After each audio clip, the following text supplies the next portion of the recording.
Hi guys, ako nga pala si Kil Axel Cabrera and today sasagutin ko yung 10 important ethical questions na may kinalaman sa data, technology at IT practices. Let's go. First is law versus ethics. If data harvesting was legal under Facebook policy but morally wrong, which should take precedence in IT practice, strict legal compliance or ethical responsibility? Defend your stand with examples. Okay. So, kahit legal ang isang bagay, hindi ibig sabihin tama na agad. For example, dati sa Facebook, legal naman yung pagkuha ng data ng mga user, pero gaya ng nangyari sa Cambridge Analytica, ginamit nila yung data para manipulahin yung pag-iisip ng tao sa election. Legal, oo, pero sobrang unethical Kaya sa tingin ko dapat laging ethics muna bago batas. Okay, next. Consent dilemma. Many argue that user consented by agreeing to terms of service, yet most people do not read them. Should an informed consent still count as consent in IT ethics? Why or why not?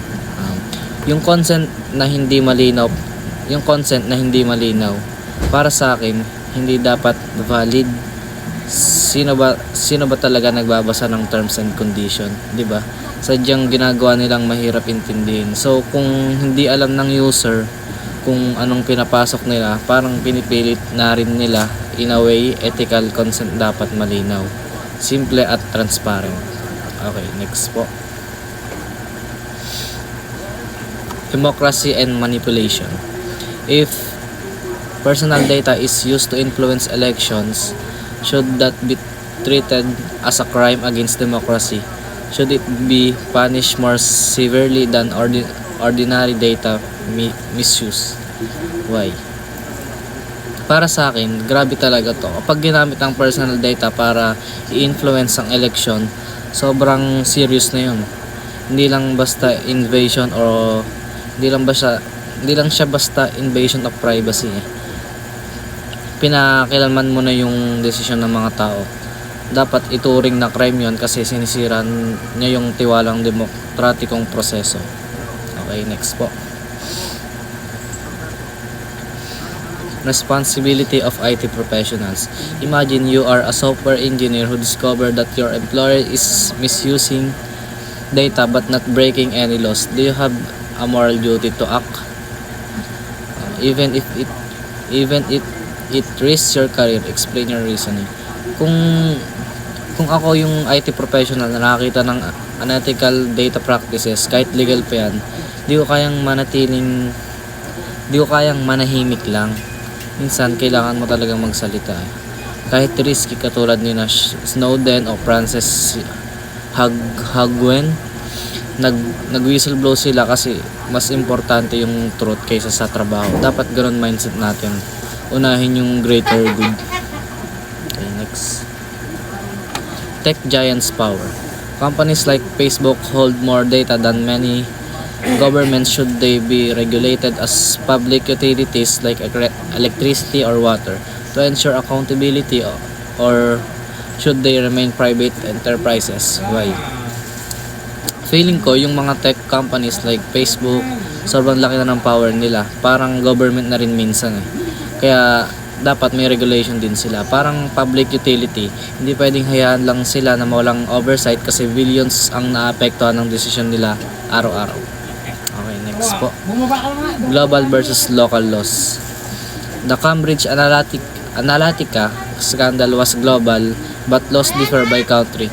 Should be a single international data protection law, or should morality guide IT professionals beyond national laws? Support your answer.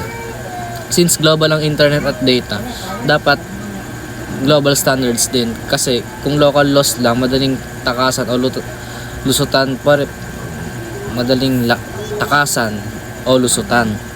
Pero syempre, kahit may batas o wala, tayo mismo dapat may ethics. Kumbaga, kahit walang nagbabantay, gawin mo pa rin yung tama. di ba?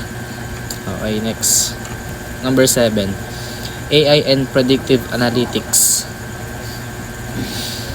The scandal use algorithms to predict behavior and influence voters. Should predictive analytics and politics be considered immoral manipulation or just innovative campaigning? Where is the line? Sa politics, okay lang naman ang targeted ay ads eh. Pero iba na pag ginagamitan ng AI. Parang inanalyze mo ang emotion mo at gamitin advantage yun. Para kang minamanipulate secretly. Hindi siya fair game, lalo na kung hindi mo alam na yung ginagawa sa'yo. Ganun. Okay, number 8. Punishment and prevention. Was Facebook $50 billion fine just a symbolic punishment, or did actually change corporate behavior? If fines are enough, what new legal or moral accountability system should exist? Yung $5 billion fine ng Facebook, oo, malaki yun. Pero sa kanila, parang barya lang. Hindi naman sila natigil, kaya feeling ko hindi sapat ang punishment. Mas effective kung prevention like transparency, regular audits, at real accountability ng mga boss nila. Okay, number 9. Moral relativism. Basta yun. In IT. In some cultures, aggressive data marketing is acceptable, while in others it is viewed as exploitation. Should IT morality